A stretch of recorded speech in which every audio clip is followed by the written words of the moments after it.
What is up, everybody, and welcome back to Lesser Athletes. My name is Chadwell. Today's Smackdown review. I am recording this. I try to do it the fastest ever. 2 minutes after Smackdown. 2 minutes. I know, pretty crazy.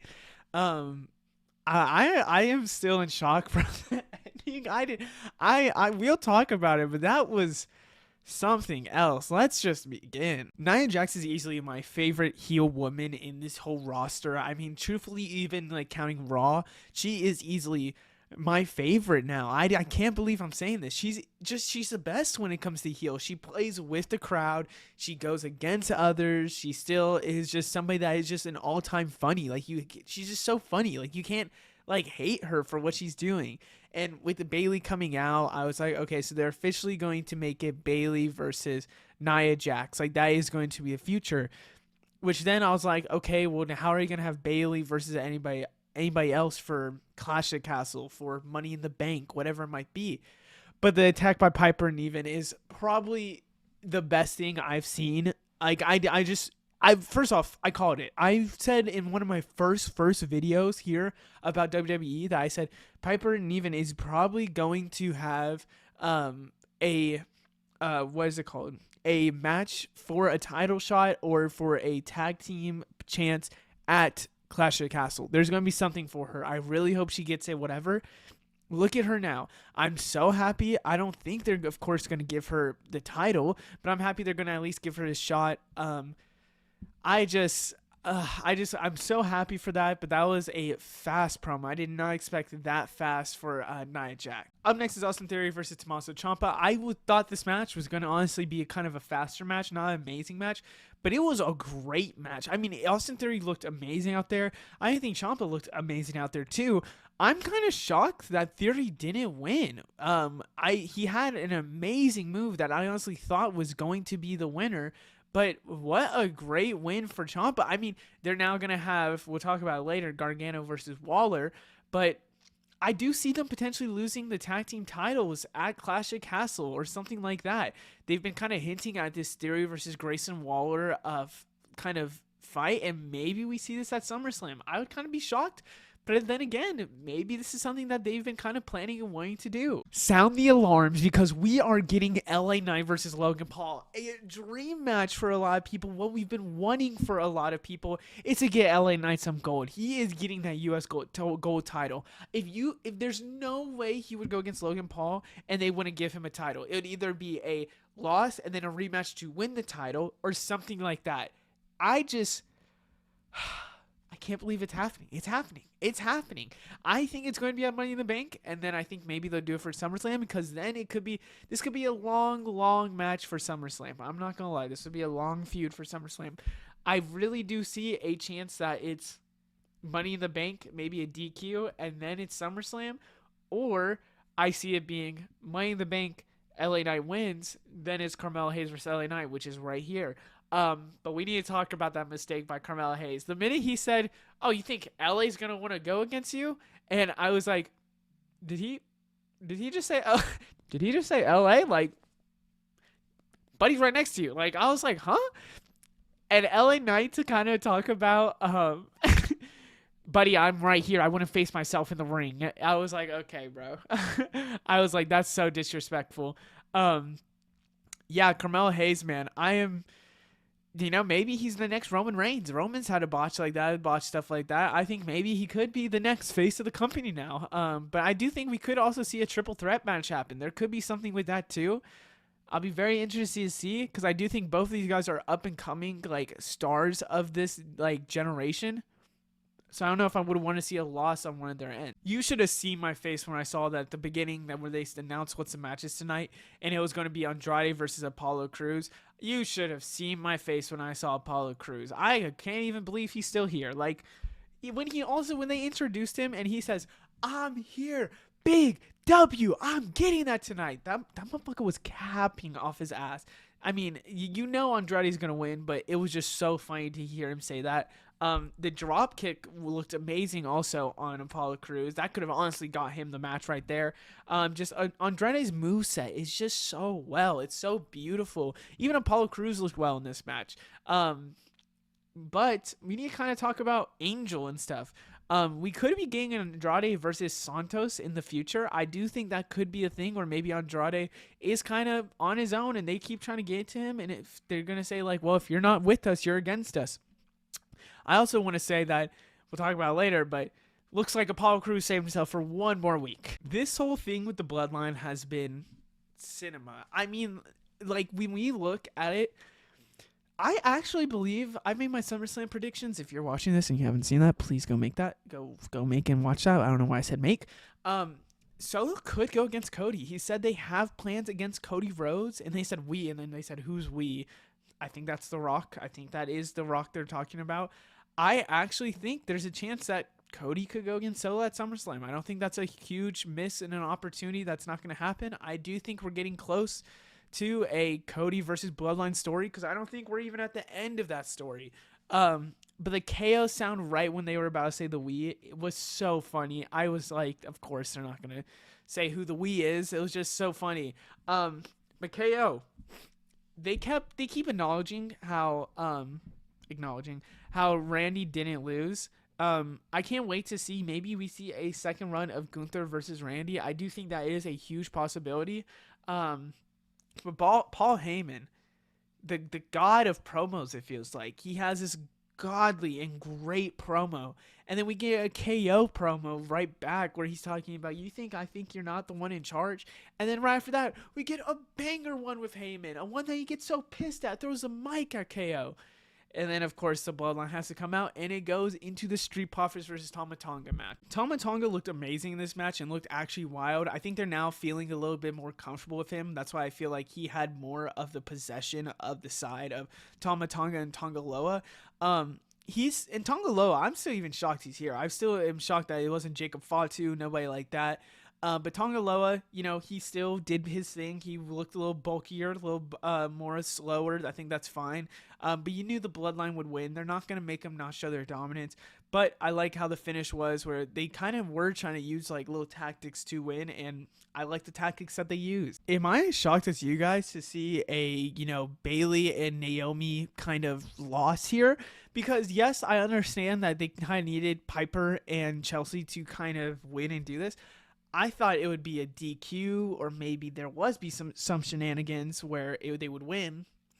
I did not expect just kind of like a straight up win. It wasn't technically shenanigans, but it was kind of like a straight up win. Now, that is super interesting. I don't think that was something that was in my bingo card, but I am excited to see that. I think we are officially going to get Piper versus Bayley for Clash of the Castle. Looking at the matches we have next week, we have Jade Cargill versus Indy Hartwell, a match that they kind of hinted at. Of course, we're going to see probably a Jade Cargill win. I would be shocked if not.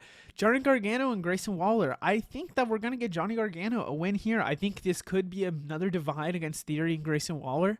And I think Johnny Gargano and them are going to get a title shot at Clash of Castle, and this is going to be the start of it. Apollo Crews, got yourself another week here at WWE. I hope you win against Angel, but I would be kind of shocked if that happens. Solo anoints Tonga Loa. That's a big thing here that I do not know what this means. I do not know what's going to happen. I would guess that something is going to happen kind of crazy. That's what I would assume, where I think it's like Randy coming out and kind of spoiling it or something like that.